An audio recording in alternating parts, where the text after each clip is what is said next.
Welcome back to another episode of Rebuilding the Palisades podcast, hosted by DSI. I'm Zach Fagan, and I'm here this morning with the legendary William Hefner of Studio William Hefner. William, thank you very much for joining us this morning. Thank you. Flattered to be here. I'm excited to be part of it. So it's Thank great. you. Thank you. Well, let's dive right in. So tell me briefly, how did you get started in architecture? I've always loved architecture. Like as a kid, like I was 5, 6, I was fascinated by that. My parents had a family friend who was an architect, and we did some remodeling additions on our house when I was a kid. And he would come with drawings, and I would be fascinated, watch him come, and he'd roll out that sort of tracing paper and draw. And so pretty soon I wanted to do that. So I never thought about doing anything else. I loved building things always. And I worked construction a lot as in summers of high school and college. But I loved being an architect, so I went to architecture school and just started doing it. Very cool. That's a gift to be able to know what you want to do at a young age. I see that as I'm trying to help my son figure out what he wants to do, and he's 17. I'm thinking, what, you don't know, So, anyway. Yeah, I have a similar story. I got in the music business young, and it just fit. It just felt like what I wanted to do. Right. That's very cool. So, in your design approach, you strive for kind of a modern lightness. Can you explain what that means to you architecturally, and can you give an example of a project? So, I guess my taste, my preference is all. I don't know if it's modern, but it's sort of like a certain clarity, a certain tailored aspect to things, whether it's a traditional project or modern. Because I feel like otherwise there's sort of too many things going on to figure out what's happening. So I've got even when we're doing lots of molding or we're doing paneling, it's like, okay, I want to understand the architecture of it. I want the ornament, if you will, to be sort of appropriate scaled and clear, but not so much stuff that you can't figure out what's going on. I think that just for me, that's been a matter of taste. And I also feel that by kind of simplifying and editing, things become classic, right? It's sort of enduring in a way that maybe when they're more complicated, they're not. Yeah, so very I don't cool. know. That's been my mantra or my philosophy going forward. Gotcha. So DSI recently collaborated with your firm on a project in the Palisades, where an existing home was completely renovated, down to the studs. What is it like to revitalize an existing structure versus a brand new design build? It's a lot harder. I think it's so much harder, but it's also really satisfying. Like sometimes like the people in my office will go, oh, why are we doing this remodeling? We should just do like only ground up, because I think it's really hard to solve. But my philosophy is always, if you can't do a remodel and make it feel like not remodeled, right? If you can't put it back together or expand it in a way, I think we've all been to badly remodeled houses where you're kind of walking around, you go to the left and the right, and finally you find a bedroom, right? But if you can't put it back together like it was always supposed to be that way, it's bad. And I also feel like these days there's something about the sustainability of it, right? Where you're not just tearing everything out and throwing it away, but you're sort of working with something that's there as a challenge. But I like it. I spend more time on it, I feel like.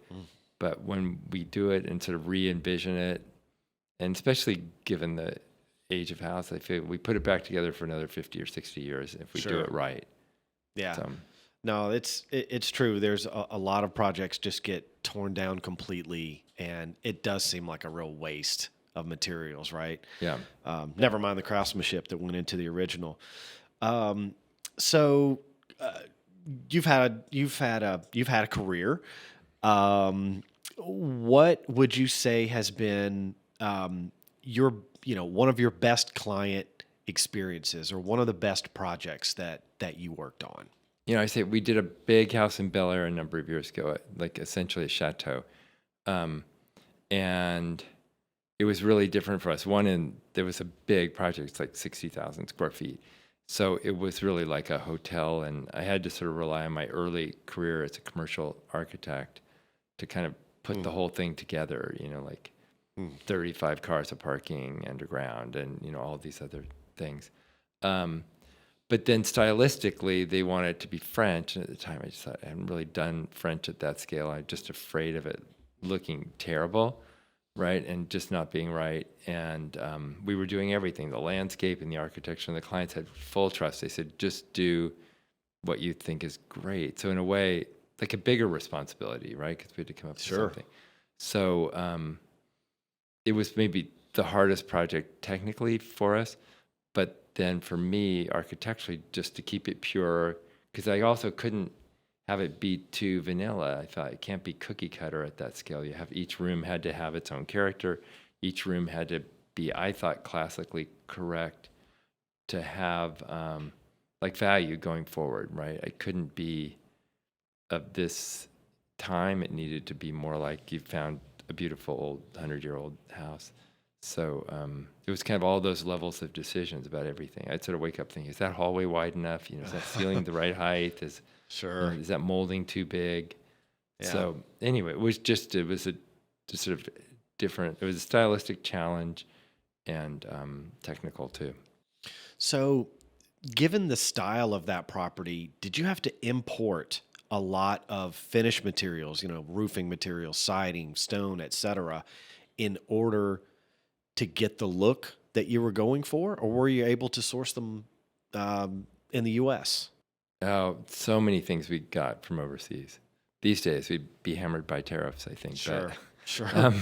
But yeah, all the exterior stone came from Burgundy, the Burgundy region of France. The hardware came from a place that is still made a lot of the hardware for Versailles and is still responsible for the restoration of hardware there. Very cool. So very authentic stuff. We bought 17 antique mantles from various sources in France, and wrought iron railings, and so many things to get them to be authentic. It was hard to get kind of the craftsmanship here to do. I'm sure. Yeah. Speaking of craftsmanship, did you have to import any labor as well to do the work? For that, we didn't. Fortunately, we found great labor here for all that. So conversely, what have been some of the biggest challenges of your career and challenging projects? Challenging projects. We built on hillsides that were especially, unstable, right? When we started out, is all that aspect of it. Some of the, not so glamorous things about being an architect. Those are challenges for architecture these days. The other thing are just approvals. Mm-hmm. Neighbors, homeowners associations, design review boards, all those kinds of things. We just finished a project down in Del Mar that had incredible challenges from a very wealthy neighbor who just was determined to stop the project at all costs for no good reason, really. Those kind of things.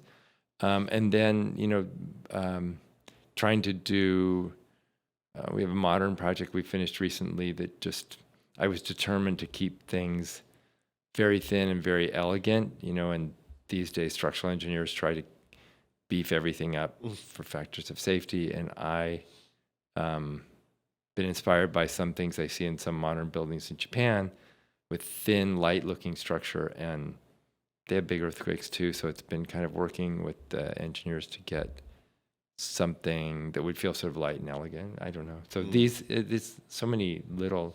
Each project has its own challenges, really. If you decide you're trying to advance the ball, the goal, what you do at each time. So I feel like we're always trying to kind of push the envelope that way. Very cool. Very cool. So here at DSI, we occasionally get, kind of a wild and outlandish request. What are some of the more outlandish requests that you've gotten from clients over the years? People have been very aggressive about height or size of projects, right? Like trying to get everything they want in a house within sort of allowable limits that way. And then, you get the demands about time. That's an outlandish request. Somebody says, I want to do this all in a year, right? Yeah. It's sort of trying to figure out how can we respond to this? How do we do it? Those kind of challenges I like. We've been successful in some cases like, okay, how can we move this along faster? Yeah. order everything today and just have it sitting. Just have it waiting. Yeah, just having it waiting so we can put it up. How can Yeah. we game the system to try to do it more Sure. quickly? And I would say, I don't know, those are the kinds of things that we get asked to do a lot. Yeah. Compressed timelines are probably some of the more common requests that we get for sure. Mm-hmm. Your Palisades Ranch project reimagines a traditional ranch house with contemporary interiors. How do you balance tradition and innovation in these renovation projects? In the case of that house, it was really about trying to match and sort of accommodate for a modern interior for this family. So they collected in contemporary art. They wanted to build a house in a neighborhood in the Palisades that was traditional. It's mostly houses from the 30s, 40s, 50s kind of thing. And they didn't want to stand out. They said, we don't want to be a bad neighbor in this neighborhood. So we did a house that has a ranch feel. I'm not sure sort of farmhouse so much, but a real ranch feel. Again, sort of tailored and more edited. So if you drive by, it's a little different. Proportions are a little different. Details are a little more elegant. But then you walk in, it's a very clean interior. And there are suggestion of moldings and trim, but they're all very modest in a way. And it's a very white environment, and it's a great home for contemporary art. So they have everybody from Murakami to Richard Prince to lots of different people. And it works in there, and the furnishing is more modern.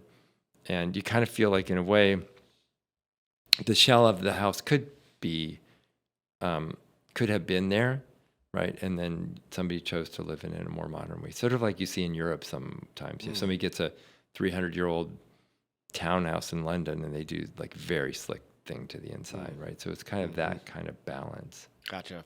That sounds like a very, very cool project. Discover why we're the most awarded home technology firm in the U.S. Our design-centric approach transforms your space with effortless control of lighting, motorized shades, audio, video, and more. Our friendly experts guide you every step of the way, no tech speak, just smart, stunning simplicity. We provide years of care from our award-winning service and support team. Experience technology that feels as good as it looks. So some of your work involves, reworking older homes. We spoke a bit earlier about, some remodel projects. How is recovering from a wildfire like revitalizing an old structure? I guess there are two aspects. So we have a couple fire rebuild projects that aren't fully rebuild. They're heavily smoke damaged properties. So a little bit they're like renovating an old structure, because we are having to pull a lot of finishes out, insulation, all these things, and kind of start over and put it back together. In these cases, people want to treat them like a restoration because they loved the house that was there before. Mm-hmm. So that's kind of its own thing. And then the other aspect is, in considering new projects, these fire rebuild projects, it's kind of figuring out how to respond in some of these neighborhoods where the fabric of the neighborhood is gone, right? There's no history. There's not the old house down the block. There's not the new house. There's not this. Like, how do you, what I struggle with, how do you create variety in a neighborhood that may get fully rebuilt in 10 years, right? Where it took 50 or 60 years for these neighborhoods to evolve. So that's what we're struggling with. What kind of house do people want? How do you avoid being too repetitive? How do you make it everything not so 2025? Right. Sometimes things date, right? Yeah. So, we're trying to.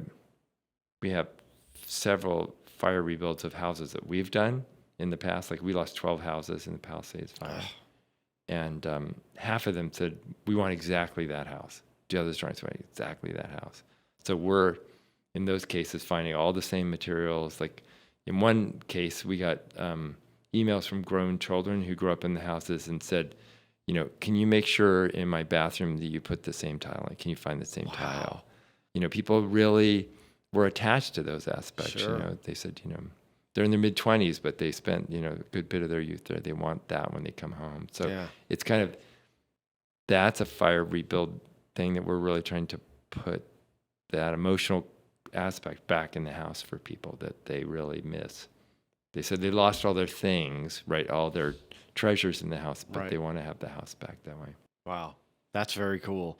Well, good luck finding those materials in some cases. We're right? determined to get Yeah. them, so it's a good challenge. Yeah, love that. Yeah. So do you think that clients will want, I mean, this question actually kind of dovetails into, our conversation right now. Do you think that clients will want different details, perhaps, different materials and styles, different vegetation, as opposed to what they had before? It sounds like the answer is, at least in some cases, we want exactly what we had before. So I guess the question is, are you seeing kind of some of each where customers are taking the opportunity to kind of go with different materials or make slight changes into what was otherwise, a great home that they loved, or or mostly going for just exactly what they had before? Yeah, so I think it's sort of split. There are those people that maybe they lived 10 years in a house and thought, we want to do something different this time. I'd say sort of half the people are approaching it differently. And I think people are in a different window of their life, whether that was when they had younger kids and now their kids are older, or they had kids and now they're empty nesters, and they see their lifestyle being different, and they know what they liked and what worked about that house and what didn't. And generally we're seeing people preferring, even if the houses are more traditional and more compartmentalized in terms of separate rooms and that, preferring like a more open plan, thinking about aging in place, like, almost all people think we should have an elevator, right? And that kind of thing. And then I think everybody's concerned with the exterior with fireproof materials and wise, strategic landscaping to avoid, all the new guidelines about keeping landscape a certain distance away from the house and trees, et cetera, and trying to make it pretty. And people are seriously considering fire suppression systems because a number of those worked well for people in the fire. So there's sensitivity. People don't want to do this again. Right. So they're saying, okay. And so we've sort of dug deep into that aspect of it. And some of it's how do you recreate, say a 1920s feeling, Italian Mediterranean house in fireproof materials, right? Yeah. What do you make the eaves out of? How do you make it work? So Right. We're excited about that because I know there's, one of the fun parts about this job is learning and, researching and trying new things. So but I would say almost everybody's concerned with how do I avoid this happening again? Right. Yeah. Well, and for good reason, obviously. Yes, good reason. Very Yes. good reason. So look, the aftermath of this, clearly there's a lot of red tape. There's always been red tape with regard to, kind of the city bureaucracy and plan check and inspections and stuff like that. But there have been efforts to kind of cut that red tape to the extent that, maybe there's, extra plan checkers available or kind of some expedited, processes. But in your opinion, how can architects help clients kind of navigate this new kind of place that we find ourselves in with regard to, permitting and changes and with the floor plans, et cetera? LA City set like goals for quick plan checking and that. We have experience with one or two projects which have been in already that have turned around really quickly, kind of as promised. And there's much better availability of people than there was before in terms of if you have questions you want to get in, you can get to people easily where it used to be very difficult. We're also, like Malibu's process seems very streamlined because they've had a couple fires in the last 10 years and they've already had, they've been in the fire rebuild business for like a decade there, right, for those two fires. So anyway, they've been super helpful. Like if you need an appointment to review planning, kind of your strategy for rebuilding and how you're using your 10%, people are using the extra 10% that they'll grant to stay and still stay within the fire rebuild program. like great availability decisions. Like you go in with some questions, they say, well, I need to talk to a supervisor, but I'll call you tomorrow. They call tomorrow. Like this is kind of uncharted territory Sure. for building departments inside Yeah, no California. doubt. Yeah. So, but so far we're seeing that it's good. There are also a couple of expediter sort of planning consultant people, which have been really to have inside track for more complex projects. Like Crest is one, and we have other expediters we're using. But those are helpful if you have a bigger, more complicated project. If it's a fairly simple project, the city process seems to be great so far. I mean, knock on wood, but Sure. we're early on. And, there's not a flood of people in yet because people are taking, I think, longer than I imagined to kind of settle with their insurance companies and move through things. Right. So, Yeah, I mean, I hate to use the word unprecedented because, we're probably overusing it, but yes. indeed we're at a place that we didn't expect to be. Right. No one knew that this was going to happen and that it would be as bad as it's been. So kind of with regard to the timeline that you think it may take, we have Altadena to rebuild as well. Yeah. But with regard to the Palisades specifically, how long do you think the rebuild is going to take? To get all these lots cleaned off and to get the community and the city. Really, it's more than just homes, right? There were commercial buildings, the bank burnt down, the grocery store burnt down, the whole, city center Right. was highly damaged. So in your opinion, what kind of time frame do you think it's realistically going to take to rebuild the area? So I think that there will be people building in the next 6 months out there. I think based on other fires, because I've seen, like up in Montecito, there was a big fire, a couple of years ago, 7 years ago. But we're just seeing things starting to look like they're filling up the areas that where homes were damaged, or maybe so 3/4 built after 7 years. And I sort of my feeling is it's going to feel. I think it'd be a significant, maybe half sort of rebuilt in 5 years, if I had to guess, and maybe in 7 to 8 years, you're 3/4 to somewhere in there. Not everybody's going to build at the same time. There are a lot of lots for sale, especially in the Palisades. I heard there's over 100 lots for sale, people who aren't rebuilding. Mm-hmm. So just to absorb all those lots, I think a number of them get built by home builders. And I think the commercial area it might be 3 or 4 years, and it might be kind of back up, is my guess. Gotcha. Yeah. And some of it, like the Caruso development there, I think, they're going to get it put together in the next 6 or 8 months, and they'll be open there. So I think it's just, but that's my overall, I think, prediction. It's 7 years, it'll feel like, wow, that's kind of like a town again, Sure. everywhere, all the houses and all the rest. Yeah. Yeah. That's in line with, what most of the folks that we talk to are thinking it's at least that, and in some cases more. Right. So that's pretty much all I have for questions. Is there anything else that you'd like to add to the conversation, or any resources that you think homeowners might benefit from that you'd like to talk about? I think that in most cases, it's because so I think it's important to look at if there's some prefabrication alternatives for the area, right? Because the area of the Alphabet Streets, that's not an area where I think funds are going to be more limited for people in rebuilds there, and I think we have to try to come up with some options where we can build for less. And I think one of the things we're looking at are there prefabricated options, or there parts of the house that can be made at, or the module pieces that we can assemble, because I think that's a great alternative for people. Because they're faced with the reality that it might cost $1,000 a square foot to rebuild.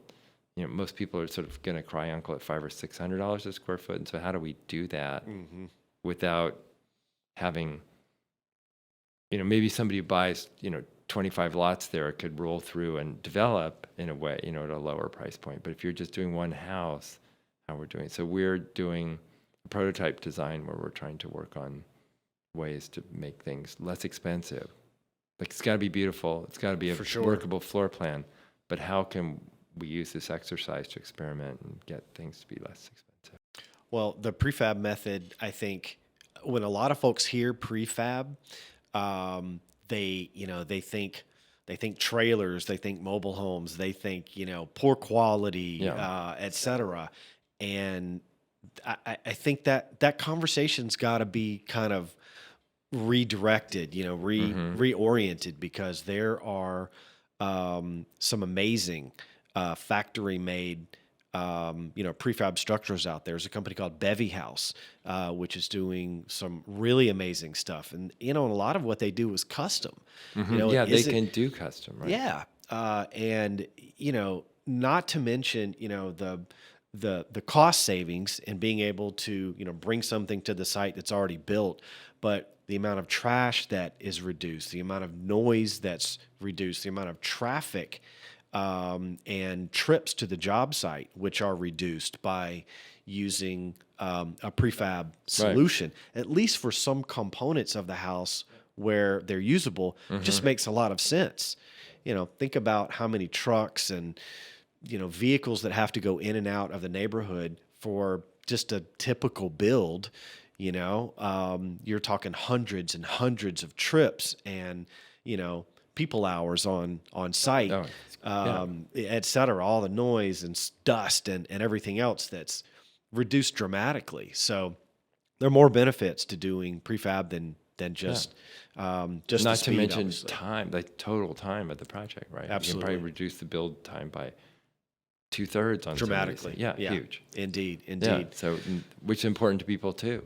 Yeah, right? absolutely it is. Yeah. William, again, this has been a fantastic conversation. Really appreciate you coming in and being a guest on the podcast, and we look forward to continuing to work with you on projects. Great. Okay, All right. thank you. Thanks Thank for having you. me.